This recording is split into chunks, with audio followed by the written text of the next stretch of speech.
नमस्कार. वृश्चिक राशीच्या सर्व जातकांचं ज्योतिष आणि रहस्यमध्ये मनापासून स्वागत आहे. मे महिना हा तुमच्या आयुष्यात कोणते मोठे बदल घेऊन येतोय? या महिन्यात तुमचं आरोग्य कसं असेल? शिक्षण आणि प्रेमसंबंधांसाठी हा महिना कसा आहे? करिअर आणि आध्यात्मिक प्रगतीसाठी हा महिना कसा आहे? अशा सगळ्या विषयांवर आज आपण सविस्तरपणे चर्चा करणार आहोत. तसंच या महिन्यात तुम्हाला कोणत्या तारखांना थोडंसं सांभाळून राहायची गरज आहे, ते मी तुम्हाला सांगणार आहे आणि व्हिडिओच्या शेवटी या महिन्यात करायचे काही साधे आणि सोपे उपाय सुद्धा मी तुम्हाला सांगणार आहे. तर सुरू करूयात आजच्या विश्लेषणाला. सगळ्यात आधी आपण बघूयात की तुमचं आरोग्य आणि मानसिक स्थिती या महिन्यात कशी असणार आहे. तर आरोग्याबाबत बोलायचं झालं ना, तर सुरुवातीला म्हणजेच महिन्याच्या सुरुवातीला काही मोठी समस्या इथे दिसत नाहीये. मात्र शनी आणि राहूच्या स्थितीमुळे तुम्हाला पोटाशी संबंधित काही समस्या जाणवू शकतात. त्यामुळे आपल्या खाण्यापिण्यावर नियंत्रण ठेवा आणि शक्यतो सकस आहार घ्या. 11 मे ते 20 जून या काळात तुम्हाला तुमच्या प्रकृतीची विशेष काळजी घेणं अतिशय आवश्यक आहे. या काळात मानसिक तणाव वाढण्याची सुद्धा शक्यता इथे दिसतेय. त्यामुळे वृश्चिक राशीच्या लोकांनी व्यसनांपासून आणि अंमली पदार्थांपासून शक्यतो दूर राहा.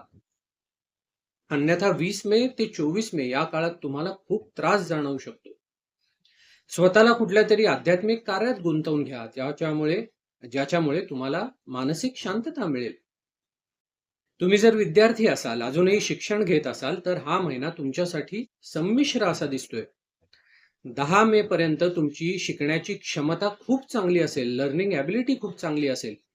विशेषतः 7 मे ते 10 मे जर तुम्हाला कोणताही विषय कठीण जात असेल, समजून घ्यायला अवघड जात असेल, तर तुम्ही त्याचा अभ्यास या काळात करा. तुम्हाला तो पटकन समजेल. अतिशय सर्वोत्तम काळ आहे तुमच्यासाठी. 15 मेच्या नंतर गुरु अष्टम स्थानात जाणार आहे. त्याच्यामुळे मग अभ्यासात काही गोंधळ निर्माण होऊ शकतो, कन्फ्युजन्स होऊ शकतात. जर तुम्हाला एखाद्या नवीन कोर्सला ऍडमिशन घ्यायची असेल, प्रवेश घ्यायचा असेल, तर तो 15 मेच्या पूर्वी घेणं जास्त फायदेशीर ठरेल. आता आपण थोडंसं नातेसंबंधांबद्दल बोलूयात. प्रेमसंबंधांसाठी एक अतिशय चांगली बातमी आहे. गेल्या 1.5-2 वर्षांपासून प्रेम संबंधात सुरू असलेल्या कटकटी 18 मे नंतर दूर होत आहेत. कारण राहू आता तुमच्या 5व्या स्थानातून बाहेर पडतोय. नवीन व्यक्तींची ओळख होऊ शकते आणि लव्ह रिलेशन्सचे पण योग इथे दिसून येत आहेत. वैवाहिक जीवन कसं असेल ते आपण बघितलं तर 13 मे पर्यंतचा काळ अतिशय उत्तम आहे, खूप चांगला आहे. जोडीदारासोबतचे संबंध तुमचे सुधारतील आणि समाजात तुम्हाला मान सन्मान सुद्धा मिळेल.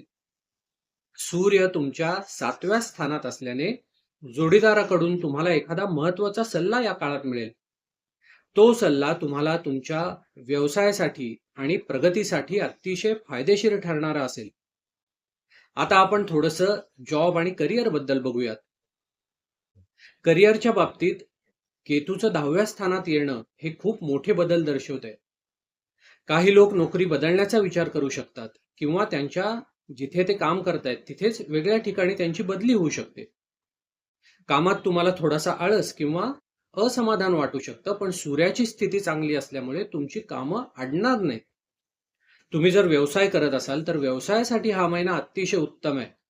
भागीदारीचे म्हणजेच पार्टनरशिपचे काही नवीन प्रस्ताव तुमच्या समोर येऊ शकतात. आर्थिक दृष्टिकोनातून जर बघितलं ना, तर या महिन्यात तुम्हाला वारसा हक्काने जी प्रॉपर्टी येते, जे धन येतं, ते मिळण्याची दाट शक्यता इथे दिसतेय. किंवा जुनी एखादी गुंतवणूक तुम्ही केली असेल तर त्यातून तुम्हाला फायदा होऊ शकतो. 14 मे ते 1 जून या काळात तुम्हाला एखादा जॅकपॉट किंवा मोठी रक्कम मिळण्याचे योग इथे दिसत आहेत.